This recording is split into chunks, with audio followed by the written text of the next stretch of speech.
सोचो, एक ऐसी माउंटेन रेंज जो हिमालय तक से पुरानी हो, दिल्ली एनसीआर को रेगिस्तान बनने से रोक रही हो, ग्राउंड वाटर तक को जिंदा रखती हो, पॉल्यूशन के खिलाफ एक नेचुरल शील्ड हो। अब सोचो, वही माउंटेन रेंज आज अपनी जिंदगी के लिए लड़ रही हो। मैं बात कर रहा हूँ अरावली हिल्स के साथ जो हो रहा है। वो सिर्फ एनवायरनमेंट का इशू नहीं, सुप्रीम कोर्ट का एक ऐसा डिसीजन जो हमारा फ्यूचर हमेशा के लिए बदल सकता है। अरावली हिल्स को खत्म किया जा रहा है। और इससे भी ज्यादा जरूरी सवाल ये कि अचानक से इन अरावली माउंटेन रेंजेस की नई डेफिनेशन की जरूरत आखिर पड़ क्यों रही है। लेकिन सरकार के पैतड़े हैं तो सरकारी तो रहेंगे ना। एनवायरमेंट मिनिस्टर ने बच बचाव के लिए पुरानी सरकारी स्क्रिप्ट को रिपीट करना शुरू कर दिया कि भाई देखो, सरकार तो लोगों के साथ ही है, लेकिन कुछ लोग हैं जो जनता में भ्रम फैला रहे हैं। शायद ये वही भ्रम है जो कोविड काल में लोगों के बीच में फैलाया गया था, फिर किसानों के बीच में फैलाया गया जब सरकार 3 प्रोग्रेसिव एग्री बिल्स लाई। 800 किलोमीटर लंबी अरावली पहाड़ी को अब काट दिया जाएगा, क्योंकि कहा गया है कि जो पहाड़ियां कम ऊंची हैं उन्हें काट दिया जाएगा। अरावली पहाड़ी जो है वो 93% ऐसी पहाड़ियां हैं जो 100 मीटर से कम नीचे। सुप्रीम कोर्ट के हालिया फैसले के बाद 90% से ज्यादा अरावली पहाड़ियों को अब अरावली नहीं माना जाएगा। अरावली हिल्स जो दिल्ली एनसीआर के आसपास एक लौती हिल रेंज है, खनन और निर्माण के लिए इस जगह को खोल दिया जाएगा। हम सबको वो नुकसान होने वाला है। बहुत पुराने पहाड़ है अरावली, हिमालय से ज्यादा पुराने। सुप्रीम कोर्ट ने अनुमति दे दी है कि अगर वो 100 मीटर से नीचे गए उसको जो चाहो कर सकते हो, समतल कर दो, फोड़ दो, फाड़ दो, जो करना है। अरावली रेंज लगभग 800 किलोमीटर लंबी है। अब कोर्ट बोल रहा है कि जो माउंटेन 100 मीटर से कम है अब वो माउंटेन रेंज का हिस्सा ही नहीं है। क्यों? क्योंकि उनके बाप का है। मतलब अगर माउंटेन 99 मीटर का भी है तो उसे तोड़ दिया जाएगा। और अरावली में आप सोचो 91% से ज़्यादा माउंटेन 100 मीटर से कम ही है। लेकिन यहाँ पे भी एक बहुत बड़ा ट्विस्ट है, एक इतना बड़ा स्कैम जिसके बारे में आप सोच तक नहीं सकते।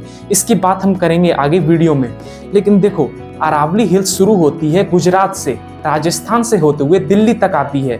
ये कंट्रोल करती है डेजर्टिफिकेशन को, मानसून को अट्रैक्ट करती है, ग्राउंड वाटर रिचार्ज रखती है, हीट वेव्स को कंट्रोल करती है और एक तरह से दिल्ली एनसीआर के लिए लंग्स की तरह काम करती है।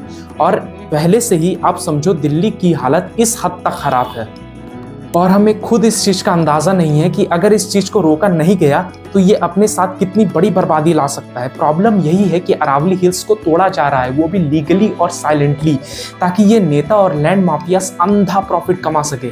Real estate projects, illegal construction, roads, resorts, farm houses और डेवलपमेंट के नाम पर सिर्फ सिस्टमेटिक डिस्ट्रक्शन। राजस्थान, हरियाणा और दिल्ली में अरावली हिल्स को तोड़ तोड़ कर बेचा जा रहा है।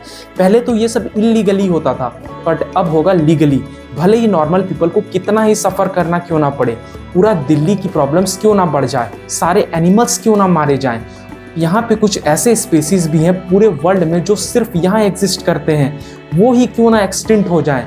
लेकिन इन लोगों को बस ज़्यादा से ज़्यादा प्रॉफिट चाहिए। माफियाज की नज़र इसमें बहुत पहले से ही है। और यहाँ जो 100 मीटर का मेजरमेंट बोला गया है वो ये तक मेंशन नहीं किया गया कि मेजरमेंट आखिर होगा कहाँ से, क्योंकि माउंटेन तो बिल्डिंग की तरह होता नहीं है, अनइवन होता है। पहाड़ अगर 100 मीटर भी है तो आसपास की ज़मीन में थोड़ा सा मलबा डालेंगे और पहाड़ को ये दिखा देंगे कि ये पहाड़ तो बस 99 मीटर है, तो फिर उसको तोड़ दो। सुप्रीम कोर्ट ने ये कई बार माइनिंग पे भी यहाँ पे बैन लगाया है, बट क्या माइनिंग रुक गई? बिल्कुल नहीं। रात में ब्लास्टिंग होती है, ट्रक्स आते हैं बिना नंबर प्लेट्स के, पुलिस ऑफिशियल सबको पता है। और अगर गलती से भी ये माइनिंग लीगल हो गया पूरे तरीके से तो इसका असर इतना बड़ा होगा कि हम इसको अफोर्ड तक नहीं कर पाएंगे। अब आते हैं सबसे डेंजरस पार्ट। अरावली को बचाने के लिए जो लॉस थे, जैसे कि forest act, environmental clearance, protect land and status, उसके साथ हुआ क्या, उसका मिसयूज कैसे हुआ उसको समझते हैं।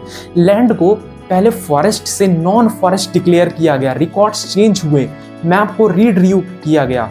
मतलब आप समझो अरावलीस को तोड़ने के लिए बुलडोजर नहीं, पेपर वर्क यहाँ पे यूज हुआ। जो दिल्ली में आज हो रहा है वो फ्यूचर का बस एक ट्रेलर है। ये मेरा एयर प्यूरिफायर है, आप देख सकते हैं इट्स फिल्टर आउट हो गया, यानी कि फिल्टर पूरा गंदा हो चुका है, मुझे धोने की जरूरत है। तो लेट्स सी दिल्ली का पोल्यूशन क्या इम्पैक्ट है। तो इसको हम लोग थोड़ा बंद छोड़ें, ठीक है, ये खोल रहा है।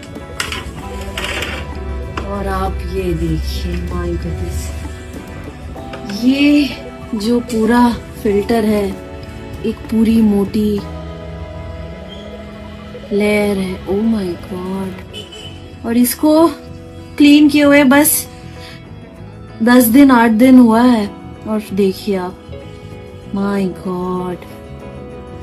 कौन कह रहा है दिल्ली साफ हो गई है? ये देखिए आप, ये मेरे रूम का है, ये रूम बंद ही रहता है 5 दिन तो ऑफिस के चक्कर में। के ट्रक आप देखिए गोल गोल घूम रहे हैं। ये लगातार सुबह से लेकर शाम तक, रात से लेकर सुबह तक इसी तरीके से यहाँ पे पानी का छिड़काव कर रहे हैं। आप देखिए ध्यान से, सिर्फ ये गोल गोल घूम रहे हैं। आपने दुनिया में ऐसा कहीं नहीं देखा होगा ऐसा चमत्कार कि 100 मीटर भी नहीं है, ये तो मुझे लग रहा है कि 30 मीटर का एरिया है। 30 मीटर के एरिया में ये 2 ट्रक, आप देखिए तीसरा ट्रक भी आ गया है। ये लगातार आधा दर्जन ट्रक इस एरिया में घूम रहे हैं। और क्यों घूम रहे हैं मैं दिखाता हूँ पीछे। ये देखिए, ये है सरकार का मॉनिटरिंग स्टेशन, ये सरकार का पोल्यूशन मॉनिटरिंग स्टेशन है। इसको जूम करके दिखाना। और ये देखिए वो ट्रक, वो देखिए वो बिल्कुल इस मॉनिटरिंग स्टेशन की परिक्रमा करते हुए भारतीय जनता पार्टी के नगर निगम के ये छिड़काव करते हुए टेम्पो। अब तो आप सोचिए ये लोग कितने बड़े चोर हैं, ये लोग कितने बड़े डाकू हैं, कितने बड़े। हीट वेव्स एक्सट्रीम होती जा रही है, ग्राउंड लेवल वाटर गिर रहे हैं, पॉल्यूशन ट्रैप होते जा रहे हैं, डस्ट स्टॉर्म बढ़ रहे हैं। एक्सपर्ट्स क्लियरली बोल चुके हैं अरावली के बिना दिल्ली एक डस्ट बाउल बन जाएगी। ये सिर्फ एक एनवायरमेंटल इशू नहीं है, ये एक सर्वाइवल का इशू है। अब हु इज रिस्पॉन्सिबल? सच कड़वा है कुछ भक्तों के लिए, लेकिन सच है। पॉलिटिशियन से आया vote and money, builders profit, officials का साइलेंस और हम इग्नोरेंस। जब तक डिस्ट्रक्शन हमारे गेट के बाहर नहीं होता तब तक हम चुप बैठे रहते हैं। पर अरावली का कोलैप्स स्लो नहीं, इररिवर्सिबल होगा। मतलब उसे बदला नहीं जा सकता। अरावली सिर्फ पहाड़ी नहीं है, ये नॉर्थ इंडिया का एक नेचुरल इंश्योरेंस पॉलिसी है और कुछ लोग उसे तोड़ रहे हैं, उसे बेच रहे हैं। जिस दिन अरावली हार गई उस दिन सिर्फ एनवायरनमेंट नहीं, हम भी हार जाएंगे। सो नेक्स्ट टाइम जब डेवलपमेंट का नाम सुनो तो ये जरूर पूछना किस कॉस्ट पर। और अगर आपको लग रहा है हम लोग अकेले कुछ नहीं कर सकते, तो आपको मैं बता दूं कि सोशल मीडिया की पावर ने ही सिर्फ छत्तीसगढ़ की उस फॉरेस्ट को कटने से बचाया था। सो यहाँ पे भी मैं एक बात बोलना चाहूँगा, Aravalli is not dying naturally, it's being killed slowly, silently और लीगली।